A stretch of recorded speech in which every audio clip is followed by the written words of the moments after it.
মুখ্যমন্ত্রীর হাত ধরে উদ্বোধনের অপেক্ষায় আগরতলা বটতলা হাওড়া নদীর রিভারফ্রন্ট ডেভেলপমেন্ট প্রকল্প কাজের অগ্রগতি পরিদর্শনে মেয়র দীপক মজুমদার।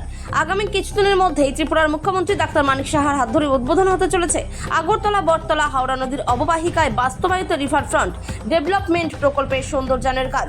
মঙ্গলবার এই প্রকল্পের অগ্রগতি পরিদর্শনে গিয়ে আগরতলা পৌর নিগমের মেয়র দীপক মজুমদার সংবাদ মাধ্যমকে এই খবর জানান।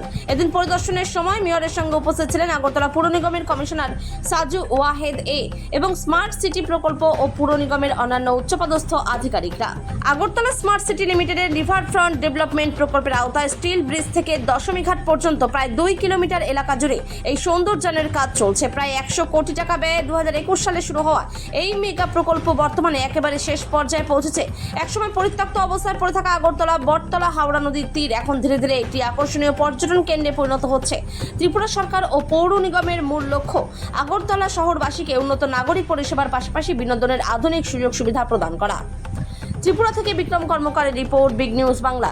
রিভার ডেভেলপমেন্ট ফ্রন্টে যে ওয়ার্ক চলছে তার প্রায় শেষের পথেই। আমি বলবো যে 95-96% কাজ অলরেডি কমপ্লিট। মাননীয় মুখ্যমন্ত্রীর হাত ধরে কিছুদিনের মধ্যে আনুষ্ঠানিকভাবে এটা উদ্বোধন করা হবে।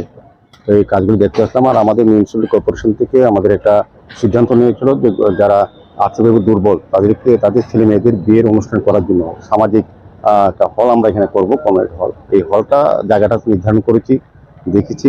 কাজ করার জন্য আমরা চিন্তা ভাবনা করছি এর মধ্যে যাতে যত দ্রুত সম্ভব এটা যাতে সম্পন্ন করা যায় বা ব্যবহারযোগ্য করা যায় সেদিকে চেষ্টা করা হচ্ছে। সার্বিকভাবে যতটা কাজ দেখেছি এখানে খুব ভালো লাগলো, খুব সুন্দরভাবে কাজগুলি হচ্ছে।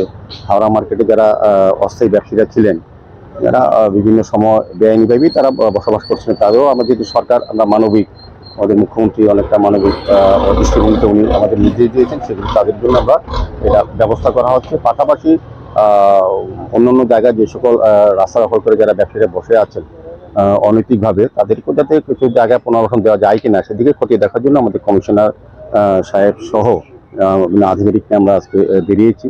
তো আমার মনে হয় আগরতলা সমস্যা, যানজটের সমস্যা কিছুটা সরা হবে। প্রজেক্টের মধ্যে প্রায় প্রচুর সংখ্যক গাড়ি এবং টু হুইলার বাইক রাখা যাবে এখানে। তো 100টা গাড়ি রাখা যাবে এখানে, 80টা গাড়ি রাখা যাবে, আর 200 বাইক রাখা যাবে। যারা এটা দেখতে আসবেন, এটা একটা খুব সুন্দর জায়গা হয়েছে।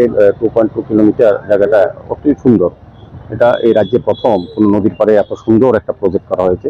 এজেন্সি ভালো কাজ করেছেন, আমাদের স্মার্ট সিটি মিশনও সহযোগে এটা খুব ভালো কাজ করেছেন। তাদেরকে ধন্যবাদ জানাই যে এটা সরাসরি মাননীয় মুখ্যমন্ত্রীর হাত ধরে ওপেন করা হবে।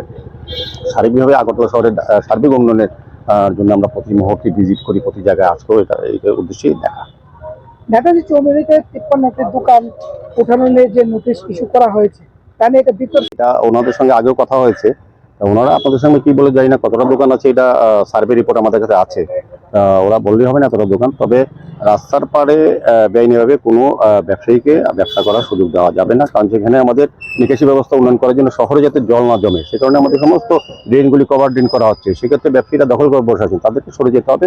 তবে যেহেতু মানবিক দৃষ্টিভঙ্গিতে আমাদের সরকার চলছেন, আমাদের মুখ্যমন্ত্রী যেহেতু এই এলাকার বিধায়ক এবং মুখ্যমন্ত্রী, উনিও আমাদের দেখে নির্দেশ দিয়েছেন তাদেরকে যাতে কোথাও পুনর্বাসন দেওয়া যায় কিনা। মাননীয় মুখ্যমন্ত্রী আগামীকাল হয়তো আমাদের সঙ্গে বসবেন, আমিও থাকবো, তো আলোচনা হবে। তার সার্বিকভাবে আমরা শহরকে যানজট মুক্ত করা, শহরের নিকাশি ব্যবস্থা যাতে ভালো হয়, সুন্দর থাকে, সেদিকে বেআইনি যারা দখলদার, যারা ফুটপাথবাসীদের মানে জনগণের পথ চলাচলের জায়গা যারা দখল করে বসে আছে তাদেরকে সরে যেতে হবে যেভাবে।